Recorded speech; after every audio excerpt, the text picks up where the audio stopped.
જય સામડામાં, જય મેલડીમાં, બધાને જય માતાજી. હું છું ગૌરીબેન મકવાણા. યુટ્યુબ ફેમિલીને જય માતાજી. કેમ છો મિત્રો? મજામાં ને?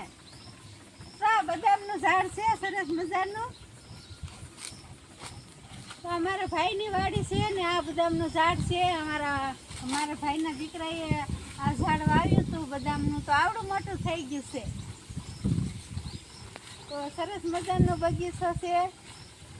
મોટી જબરી બદામ થઈ ગઈ છે, પણ આને ફળ હોય તો આવવા માંડ્યા છે. તો અહીંયા પણ સીતાફળનું ઝાડ મસ્તીનું છે. તો સીતાફળ મસ્તીના આવી રહ્યા છે.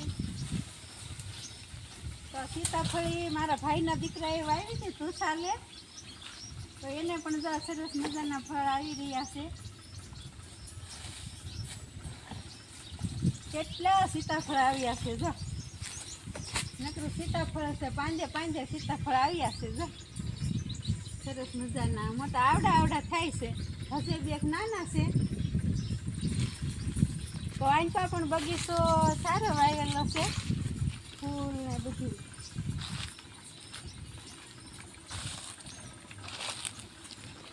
તો કરેલનું ઝાડ છે, આને પણ સરસ મજાના પીળા ફૂલ આવે છે.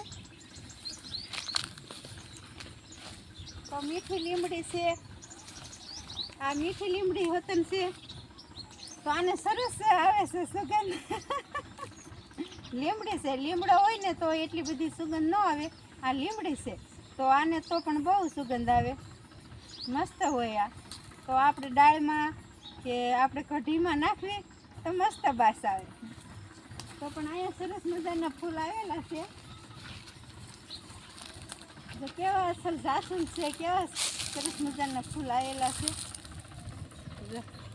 કેવડું મોટું છે, મોટું જબરું છે. સેતુરી છે, આ પણ સેતુરી છે. તો આને આવડા સેતુર આવે છે. અત્યારે તો નથી, હવે થોડા દિવસ પછી આવશે સેતુરા. તો આવડા સેતુર આવે છે, લાલ લાલ સટિંગ થાય તો બહુ મજા આવે ખાવાની. તો પક્ષીઓ પણ બહુ ખાય છે. તો સરસ મજાના ફૂલ આવી રહ્યા છે જાસૂનના. જો કેટલા બધા ફૂલ આવેલા છે મસ્તીના. જો તો લાલ ફૂલ છે ને, આ તો ગણપતિ બાપાને પણ બહુ ગમે છે, લક્ષ્મી માને પણ બહુ ગમે છે. સરસ મજાના લાલ ફૂલ છે. તો કેવા શોભી રહ્યા છે. તો આ પણ લીંબુડી હોતન વાવેલી છે. તો એટલે લીંબુડી તો પણ બહુ આવે છે, પણ અત્યારે શું કે બધા પાકી ગયા છે, ખરી ગયા છે વરસાદના. નકર લીંબુ તે બહુ આવ્યા હતા, પણ બધા પાકીને ખરી ગયા છે. શું વરસાદ થયો ને તો એ ખરે પાકીને બધા ખરી ગયા છે. મારા ભાઈ પણ ટ્રેક્ટર હાકે છે પછી. તો મારા ભાઈ પણ ટ્રેક્ટર હાકી રહ્યા છે. પણ આ જાંબુડો છે, સીતાફળી છે, અને પેલી ઝાડને શું છે ટુસી નામ કયું? આવડો કયું? આવડો આ રહ્યું એ શું છે? હા, જાંબુ સાંભળી ગોરસાંભળી. હા, અને એની નીચે રહ્યું એને હેઠે ઓલબાજ રહી.